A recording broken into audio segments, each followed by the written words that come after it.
Pour honorer la paix qui revient à Péronne en septembre 1944, un Te Deum sera célébré en l'église Saint-Jean. À la sortie de l'office, le nouveau sous-préfet, M. Chausson, serre la main de l'abbé. On peut y voir Madame d'Audray, veuve de l'ancien maire tué au début de la guerre, et le père de Maurice de Villers, résistant mort au combat. À gauche du porche, la pierre a été endommagée par des éclats d'obus reçus lors de l'invasion, en mai 1940. La vie reprend son cours à Péronne, mais la guerre n'est pas terminée en Europe, ni même en France.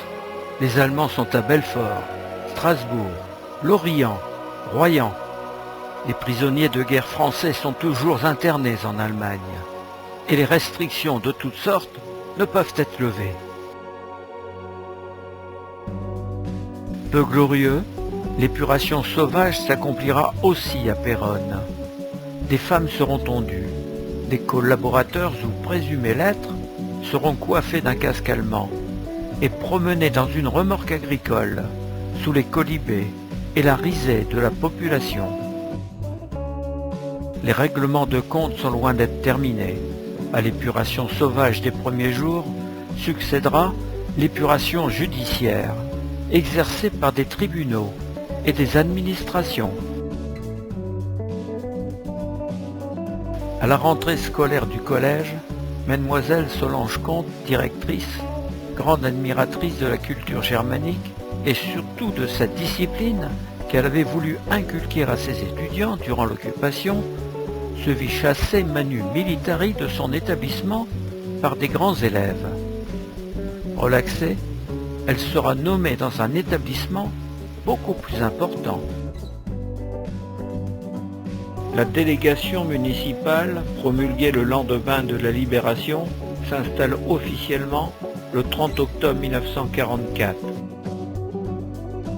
Nous reconnaîtrons entre autres Émile Vermont, président, Henri Anglard, premier vice-président, qui exerça à la Libération les fonctions de sous-préfet de Péronne, M. Chausson, nouveau sous-préfet, M. Cornu-Gentille, préfet de la Somme, Jean Loustalot, deuxième vice-président. Le 11 novembre 1944 sera célébré dignement à Péronne. Ici, les jeunes filles venant du collège défilent au pas pour se rendre sur la grande place, où débutera la cérémonie officielle. Délégation municipale, officielle, résistants en tenue militaire, jeunes filles du collège et beaucoup de Péronnais participent à cette commémoration célébrant la victoire de la guerre 14-18, bien sûr interdite durant l'occupation. Se rendre au monument aux morts de 14-18 pour laver l'humiliation de l'occupation 40-44 est essentiel. Mais si les Alliés gagnent du terrain, le Rhin n'est pas franchi. La victoire n'est pas acquise. 1 million de Français, dont pas mal de Péronnais, croupissent dans les stalags et les oflags.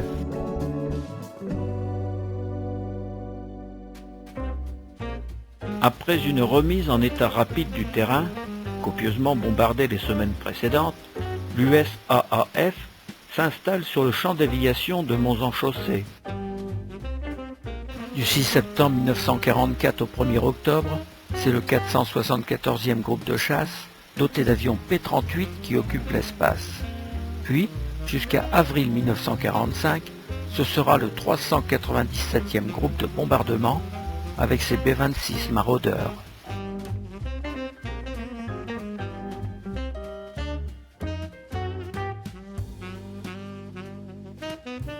Remplissage des réservoirs des P-38 du 474e groupe de chasse.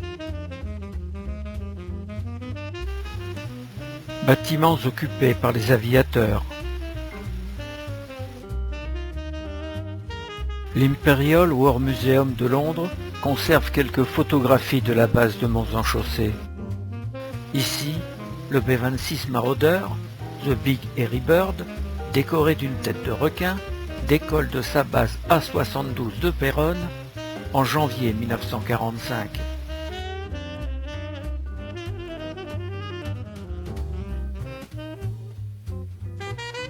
Un autre en février 1945.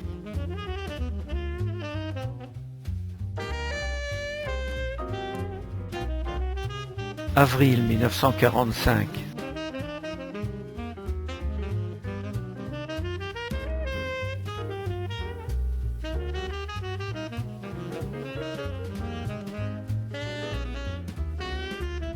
Mons, roupie ou clastre, équipage du B-26, Sex Machine, posé dans la région. Admirez la décoration du nez de l'appareil. Pour exorciser le stress des missions, parfois sans retour, les aviateurs dessinent au nez de leurs appareils des figurines sorties de leurs imaginaires. Le pilote de ce B-26, Sex Machine, se nomme Lewis Burleigh Sheen. Sur cette vue, nous voyons deux aviateurs américains en détente à Péronne, prenant un verre au bar du Café de l'Union. Monsieur et Madame Poindron les accueillent, tout sourire.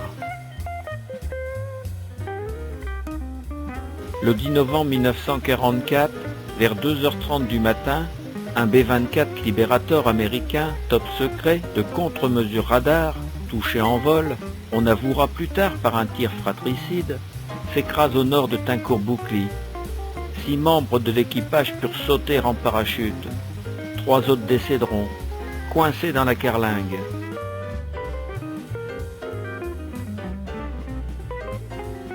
Le 26 janvier 1945, un B-26 maraudeur, touché par la flaque, ne peut atterrir sur sa base F-72 de Monts-en-Chaussée à cause d'une violente tempête de neige. Les moteurs faiblissant, il est alors détourné sur la base de Cambrai, F-74, et s'écrase dans le bois de Buire, à 1,2 km de Tincourt-Boucly. Il y aura 2 morts. Where is it at? Où est-il? Était le nom de l'avion.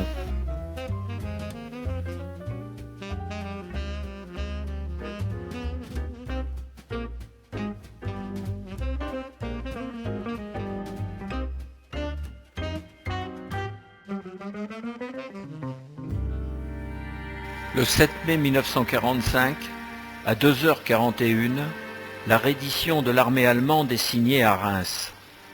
Pour satisfaire Staline, qui veut une capitulation à Berlin en présence de l'armée rouge, une nouvelle signature a lieu le 8 mai à 23h01 à Berlin, heure locale.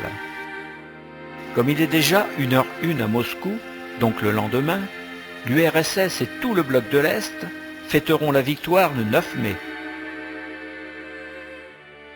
La guerre est gagnée. Voici la victoire. C'est la victoire des Nations Unies et c'est la victoire de la France. L'ennemi allemand vient de capituler devant les armées alliées de l'Ouest et de l'Est. Le commandement français était présent et parti à l'acte de capitulation. En 1945, après 5 ans de captivité, 1 million de soldats français emmenés en Allemagne, à l'été 40, regagnent la mère patrie. Malgré la joie du retour, les retrouvailles sont difficiles avec un pays si éloigné de celui dont ils ont rêvé pendant leur détention, et dans lequel il faut réapprendre à vivre. À Péronne comme ailleurs, les vaincus de 1940, amaigris par les privations, souvent de santé précaire et 5 ans plus vieux, réintègrent leur famille. Et puis, trouver du travail, s'installer dans un logement alors que la population présente est déjà dans la difficulté, et le parcours du combattant, ou plutôt le parcours de l'ancien prisonnier. En France, le 29 avril 1945, ordonnance du 21 avril 1944 du gouvernement provisoire du général de Gaulle, les femmes votent pour la première fois à l'occasion des élections municipales. À Péronne, Émile Vermont est élu maire. Daniel Boinet, ancien maire, malgré son inéligibilité, est élu conseiller municipal. Il devra se retirer après 2 réunions. En 1947, élection municipale suivante, Daniel Boinet, relevé de son inéligibilité, est de nouveau maire. Il occupera cette fonction sans interruption jusqu'en 1971, où il laissera sa place à Jean Daudré.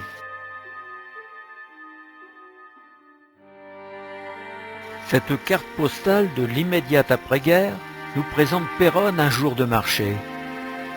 On y voit notamment la maison Larue, détruite, qui sera bientôt remplacée par un élégant square fleuri. Et en face, l'endroit débarrassé des ruines de la maison Ménétrier. On peut aussi apprécier l'étendue des autres immeubles mutilés de la Grande Place, devenue après-guerre place du commandant Louis Daudré.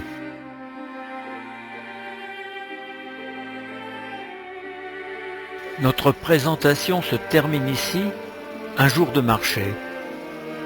Malgré la guerre froide qui s'invite, la paix est revenue. Un grand espoir anime nos conversations. Et c'est déjà le baby-boom. Et bientôt, les 30 glorieuses.